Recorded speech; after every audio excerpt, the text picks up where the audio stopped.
En un solo día, este templo recibió más de 3.600 proyectiles. También fue bombardeado del lado noreste, desde una batería conocida como batería de los aliados que se habían instalado cerca de una laguna. El esplendor de este hermoso templo duró prácticamente 7 años. En febrero del año 2021, durante una de las sesiones de pintura frente a la fortaleza de Humaitá, conocí a una de las personas que más ama la historia del Paraguay, la profesora Vicenta Miranda, quien nos comenta datos sobre el esplendor y bombardeo de Humaitá.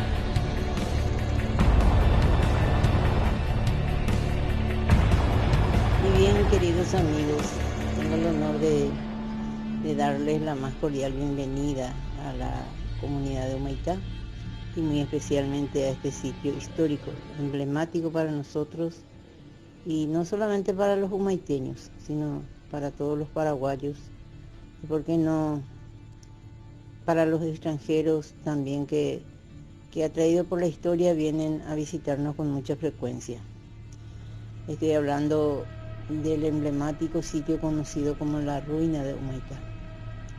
Esta frase ruina de Humaitá que nosotros estamos cambiando por otra, decimos nosotros, la fortaleza de Humaitá. Y no solamente la fortaleza de Humaitá, sino la fortaleza de todo un pueblo que supo ser una heroica resistencia en este sitio, defender la independencia, la soberanía, la libertad de una patria amenazada en una guerra desproporcionada, como decimos nosotros, porque fueron 3 países aliados contra la nación paraguaya que trajeron la guerra, que nosotros llamamos la guerra del 70, guerra Guazú o guerra de la Triple Alianza. Y no solamente se han aliado estos 3 países, también hubo intervención de otro país europeo y, por qué no decirlo, también otro grupo más, ¿verdad?, conocido como los legionarios, que han venido a pelear contra su patria. Y muy bien, tantos años han pasado de un momento histórico, un 1 de enero de 1861, fecha en que con toda alegría de la población, de los representantes de la nación paraguaya, la familia presidencial, los invitados especiales, se dio lugar a la inauguración y consagración de este templo, cuya majestuosidad fue tan grande y considerada como la más linda del Paraguay y de América del Sur. La única en su momento que tenía 3 torres con unas dimensiones muy considerables. Por ejemplo, de largo tenía 46 metros.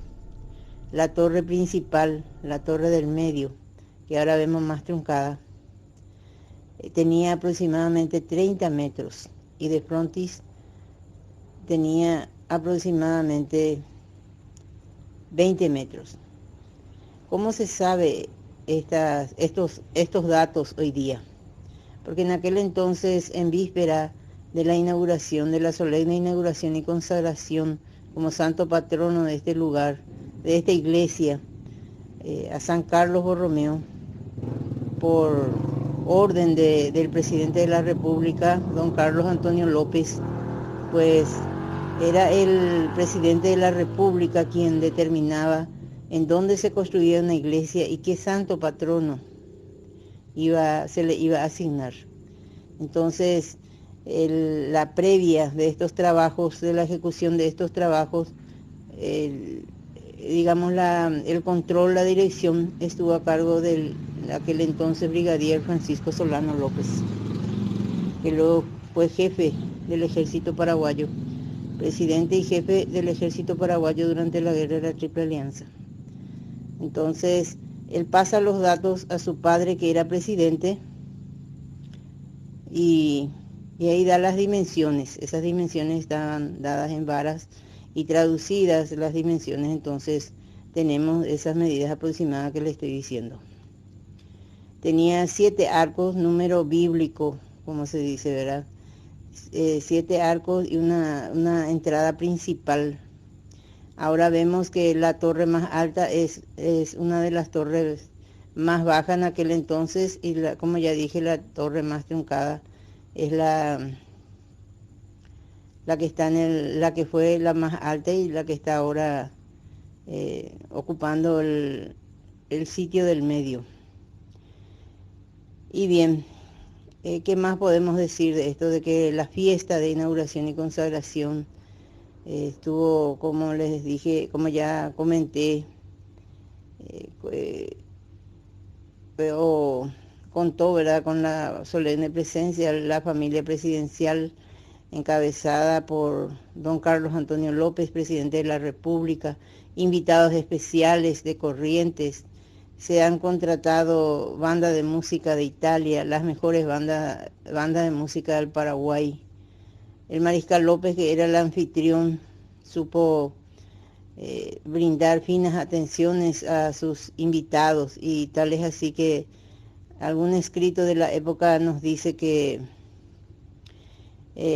Francisco Solano López, cuando eso claro no era mariscal, Francisco Solano López se encargó, dice, de hacer pasear a sus invitados en carruajes de la época, recorriendo los hermosos jardines que circundaban Humaitá. Al mismo tiempo servía cerveza casera a sus invitados que él mismo preparaba.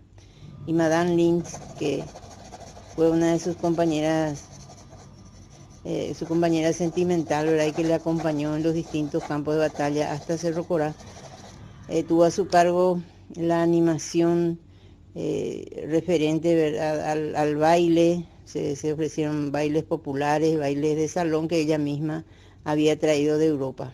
Entonces, la fiesta religiosa y la fiesta profana, según los escritos de la época, dicen que ha durado 8 días. Entonces, eso demuestra la alegría que se tuvo por la inauguración de este hermoso templo aquí en este sitio, conocido más adelante como la Villa de Humaitá.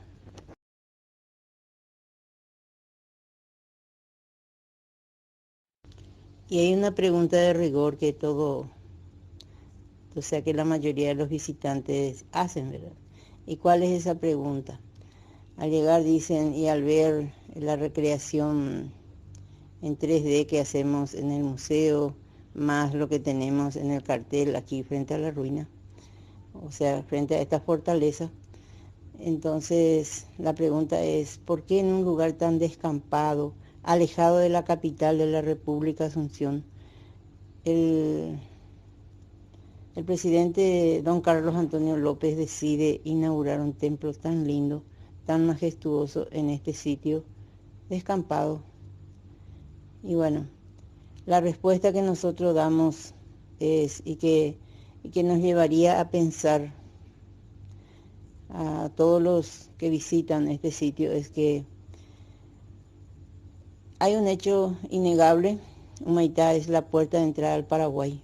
Fue desde siempre su lugar estratégico, ubicado a la margen izquierda del río Paraguay, en una curva del mismo. Entonces, esto es como tener la puerta de entrada al Paraguay, como tener la llave en la mano e ingresar al Paraguay, ir hasta la capital, inclusive hasta el Mato Grosso, y al revés, también salir hasta el Río de la Plata. Es un sitio obligado, es dando vuelta a ese recodo del río que podemos ver, divisar desde este lugar. Entonces nos damos cuenta de que la impresión que habría causado desde aquel entonces la majestuosidad de este templo sería la de una gran admiración. Esto es lo que es Paraguay, imagínense en este sitio. ¿Y qué será lo que tiene más adentro, verdad? hablando del progreso, de la prosperidad que tenía nuestra nación en aquel entonces. Y hasta la misma Madame Lynch, en su primer viaje al Paraguay, se dice la historia de las crónicas que se había confundido al ver un sitio todo iluminado. Ella se sorprendió y creyó que era Pilar, y le explicaron, ¿verdad?, los acompañantes, que este era Humaitá, que Pilar estaba agua más arriba. Entonces, eso nos dice de toda la belleza, el esplendor, la majestuosidad en aquella época. Hoy ¿cómo se dice?, este patrimonio que guarda restos de los salivazos de la metralla enemiga, es un nuevo testigo de lo que fue un pueblo heroico, un pueblo próspero, y al paso de todos los viajantes que llegan o van pasando por el río Paraguay, surcando las aguas. Entonces, recuerda aquel hecho para propios y extraños.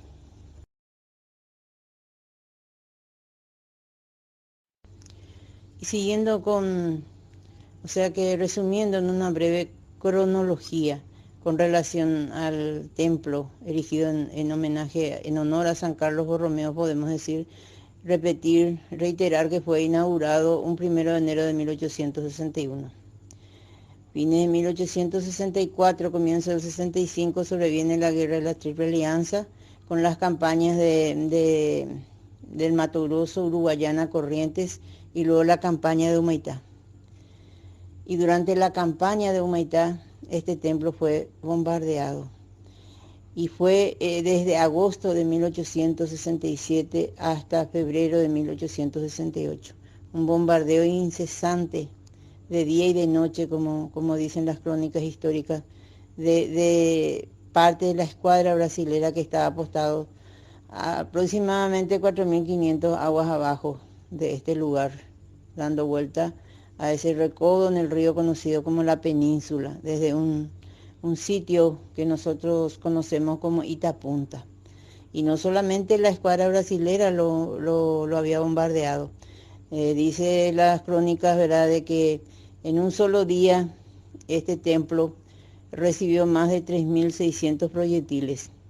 También fue bombardeado del lado noreste, desde una batería conocida como batería aliada, batería de los aliados que se habían instalado cerca de una laguna. Entonces recibía el nombre de batería Cierva, desde la orilla de la laguna Cierva. Por eso que de ese lado vemos más destruido el templo.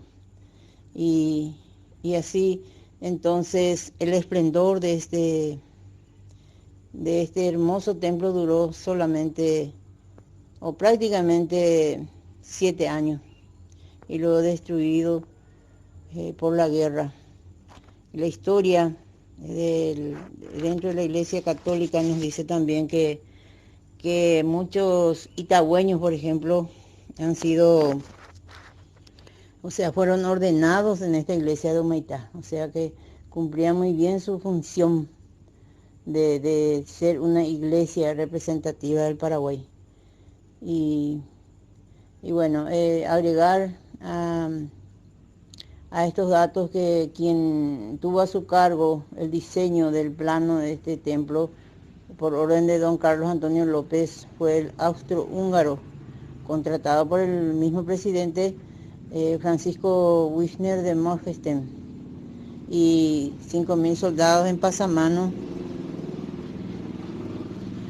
5.000 soldados en pasamano han traído los ladrillos fabricados en la intersección de 2 lagunas históricas acá cerca de Humaitá. Y decían las crónicas, era para abaratar el costo, porque traer de la ciudad capital iba a ser por agua, que era la única vía de comunicación, entonces iba a ser más costoso la obtención de los materiales. Entonces eso se había fabricado, los ladrillos se habían fabricado en la zona, y los colores que tiene, ¿verdad?, que tuvo esta iglesia se puede ver, todavía permanecen los dinteles. Maderamen, que data de más de 150 años, aún permanece en la intemperie y siempre tenemos un especial cuidado dentro de nuestras posibilidades, recurriendo a otras instituciones a nivel nacional para el mantenimiento y sobre todo tenerlo libre de malezas, porque eso vienen a ser hoy día los principales enemigos de este patrimonio.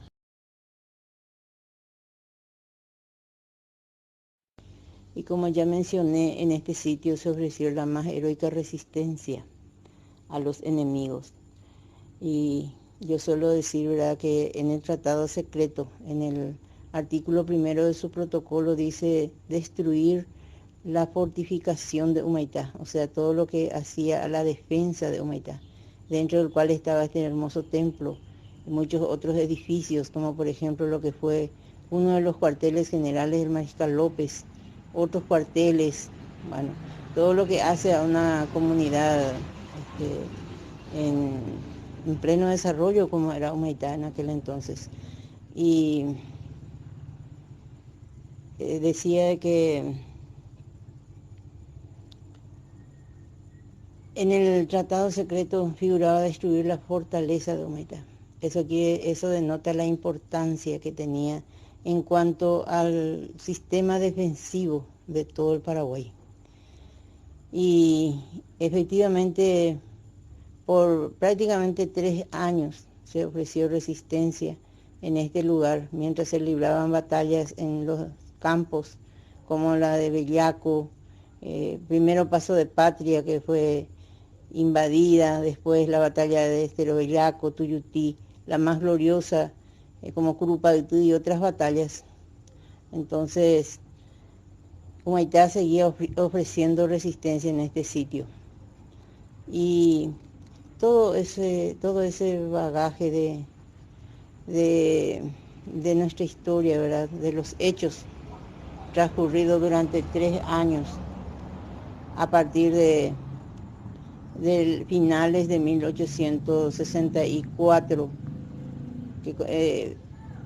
1864, año en que comienza la guerra de la Triple Alianza contra el Paraguay. Entonces, desde siempre fue Humaitá un sitio muy emblemático y que figura en los anales de la historia patria, no solamente de la historia patria, sino de la historia dentro de la historia del mundo. Por eso que este sitio recibe siempre la visita de personas que vienen, yo suelo decir, no de todos los países, sino de todos los continentes del mundo, atraído por la historia, y al estar en este sitio se siente la energía de lo que fue este lugar, un templo. Por eso que para nosotros vale el eslogan Templo y Bastión del Heroísmo Paraguayo. Un templo que en época de paz se construyó para rendir culto a Dios por un pueblo civilizado, un pueblo cristiano eminentemente católico, que consagra este templo a San Carlos Borromeo, que hasta hoy es nuestro santo patrono. Y junto a la imagen de San Carlos Borromeo, don Carlos Antonio López hizo traer muchas otras imágenes de santos de imponente belleza y magnitud. Y entonces hoy día sabemos que algunas de esas imágenes se han rescatado del fragor de la guerra, del fragor de la metralla, como decimos nosotros. Y otros han sido vendidos y figuran, o sea que tenemos noticia de que están en algunos museos. Por ejemplo, en el Museo de Itagua, hace poco supe que se tiene la imagen de aproximadamente 2 metros de altura de un San Francisco de Asís o de un San Estanislao de Cosque, que se ha llevado de Humaitá. También, por ejemplo, en algunas exposiciones en Buenos Aires se tienen en la muestra parte del acervo de un museo histórico nacional, candelabros que fueron de esta iglesia. Y decía en su informe el mariscal Francisco Solano López, brigadier, En aquel entonces, repito otra vez, que todos los objetos sagrados relucían en oro y plata, dice, ¿verdad? Y eso demuestra lo fastuoso que fue. Esta iglesia, después de ser destruida, fue saqueada por los aliados y han llevado todo lo que pudieron, pero no así alguna de las imágenes que se conservan en el actual templo. Y para concluir, reitero que el simbolismo de este patrimonio histórico, uno de los pocos que se mantiene hasta hoy día en pie para recordarnos el heroísmo de nuestra raza, de la raza paraguaya, que en más de una ocasión dio muestra de morir en defensa de su patria antes que vivir arrodillado. Y gracias a eso, hoy día nuestra nación sigue siendo el Paraguay, gracias al heroísmo de los hijos de esta tierra. Y esa resistencia ofrecida, esa heroica resistencia, es lo que hoy nos da fortaleza a lo que habitamos estos sitios. Y podemos decir, ¿verdad?, que los aliados o los enemigos en aquel entonces lo que quisieron es destruir el espíritu, el ser paraguayo. Tal vez han destruido lo material, pero esa vivencia, ese sentimiento, ese sentido de pertenencia sigue intacto en muchos paraguayos. Y hoy día debemos honrar la memoria con nuestro accionar diario. Debemos honrar la memoria de aquellos defensores de la patria que han dejado muestra de un valor, de un gran valor patriótico en estos sitios. Y hoy, en estos momentos de paz que se vive y de fraternidad entre los pueblos vecinos, entonces, sobre aquellos hechos trágicos, sangrientos y muy tristes, tratar de construir el desarrollo dentro de la fraternidad entre los pueblos. Y ojalá que se pueda tener esa cooperación, esa ayuda mutua. Y, por cierto, ojalá no hubiera existido esta guerra, que no solamente trajo el atraso al pueblo paraguayo, sino también a todos los países intervinientes. Y bien, queridos amigos, amigas, estar en Humaitá es sentir la historia. Eso es lo que debemos hacer. Más que conocer nuestra historia, hay que sentirla y la misma expresar a través del arte, muchas veces a través del compartir. Y bienvenido siempre con la historia, para sentir la historia en este histórico sitio que nosotros llamamos el templo y bastión del heroísmo paraguayo, la querida Humaitá.